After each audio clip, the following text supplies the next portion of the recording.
Bienvenidos a Páginas Sueltas. Soy Betty Pellecer y hoy quiero tocar un tema muy humano y que no sé por qué nos da tanto miedo. Hablar de la muerte. Si ustedes se dan cuenta, los temas se traen a la mesa, a las conversaciones rutinarias, los temas normales como la salud, como los niños, como el colegio, como los viajes, todo lo que nosotros planeamos hacer, lo hablamos, lo discutimos, pero cuando se trata de hablar de la muerte, nos da miedo.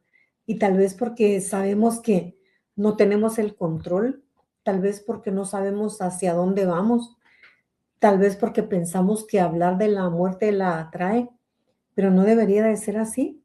O tal vez porque no tenemos la certeza de hacia dónde vamos.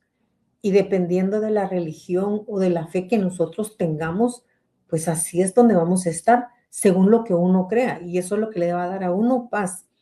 Sin embargo, yo me he dado cuenta en las personas que he acompañado que cuando los adultos mayores quieren hablar de su muerte, quieren decir qué quieren, cómo quieren que se lleve a cabo todos los funerales o todo lo demás, es un silencio instantáneo, como que piensan que al hablarlo la persona se va a morir al día siguiente y no.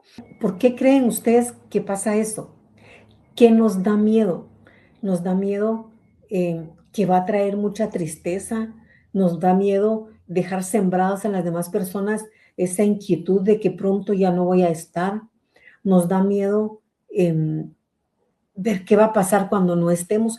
¿Por qué es que no nos gusta hablar de la muerte? Yo recuerdo, por lo menos acá en Guatemala, en los pueblos del interior, las personas que estaban enfermas estaban en casa cuando no eran emergencias o cuando sabían que era una enfermedad terminal y sabían que ya no iba a salir de esa enfermedad, estaban en su casa siendo cuidados por sus hijos, por sus nietos, por la gente de alrededor. Los vecinos, todos eran parte del cuidado de alguien que estaba por morir. Y cuando moría, los niños ya sabían que el abuelito o la mamá iba a morir porque estaba en constante comunicación y los funerales eran diferentes. Se rendían el homenaje en las casas. La gente alrededor se mantenía adentro, los vecinos compartían comida, llegaban a ver. Afuera era como una fiesta, porque yo recuerdo que la gente estaba jugando algo, póker, estaba dando café, los niños estaban jugando. O sea, no se miraba como algo tan fatal. Por supuesto que eso no quita el duelo y por supuesto que eso no quita el dolor, pero era diferente. Y la doctora Kubler-Ross nos ha dicho en muchos de sus libros que ella se dio cuenta que cuando las personas están siendo abrigadas, están siendo queridas, los están acompañando en los últimos momentos de su vida, hasta la cara se les ve diferente, como que mueren más en paz, como que mueren con tranquilidad, y no la gente que muere sola. Y eso fue lo que se dio mucho en la pandemia. La gente moría sola. Y no porque no tuviera familia y no porque no los quisieran cuidar, es porque no se podía. Entonces, el sentimiento y el dolor que le quedó a las personas que no pudieron acompañar a sus seres queridos en esta pandemia fue diferente, fue más dolorosa porque no hubo un abrazo, porque no hubo una despedida. Pero ¿qué podemos hacer? Podemos empezar a que sea un tema normal. Podemos con los niños desde pequeños empezar a hablar desde la edad que tengan, qué es la muerte, hacia dónde vamos, por qué se da, que hay etapas que nosotros tenemos que cumplir, igual que las flores, igual que los animales, igual que todo, para que desde pequeños ellos vayan viendo que es algo natural. Cuando nosotros nos atrevemos a hablar de la muerte y sabemos que es lo único que tenemos seguro, vamos a vivir de forma más consciente, vamos a apreciar más la vida, vamos a agradecer, vamos a ser más felices, vamos a perdonar, nos vamos a perdonar y vamos a disfrutar todos los momentos porque sabemos que no podemos controlar que el momento llegará, el nuestro o el de nuestros seres queridos, pero tenemos que ser más conscientes. A veces la conversación para hablar de la muerte No tiene que ser incómoda, pueden ser con preguntas tan normales como ¿qué no te gustaría dejar pendiente? ¿Qué te gustaría hacer antes de morir?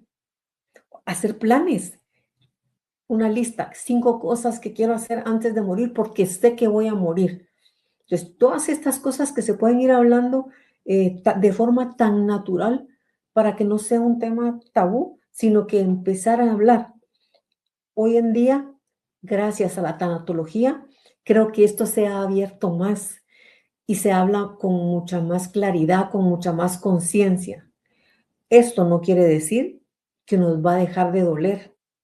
Esto no quiere decir que como ya sabemos hacia dónde vamos y que la tanatología nos ha abierto el camino, que no vamos a sufrir, que no vamos a tener duelo. No, sí vamos a sufrir, porque ese vínculo que teníamos con la persona que ya no va a estar, duele, pero sabemos que vamos a salir adelante. Sabemos que hay un proceso por el cual tenemos que pasar y que no podemos evitarlo, que no podemos evadirlo. Tenemos que pasar por el dolor para poder sanar. Entonces, hoy los invito a que normalicemos hablar de la mente, a que si nos cuesta y nos da miedo, también podamos pedir ayuda para que sea un tema normal y que esto no sea como algo que yo tengo escondido porque me da miedo. Y no, es lo que dije al principio, todos nos vamos a morir en algún momento. Y qué mejor que hacerlo de la mejor manera y viviendo como yo quiero para que el morir sea digno de lo que yo quiero. Entonces los invito a que lo hablemos, a que saquemos el tema, a que en familia se pueda hacer de una forma más abierta. Deja tus preguntas, deja tus dudas, deja tus comentarios y di qué te gustaría escuchar. Gracias por acompañarme. Puedes seguirme en YouTube. Estoy como Páginas Sueltas. Hasta la próxima.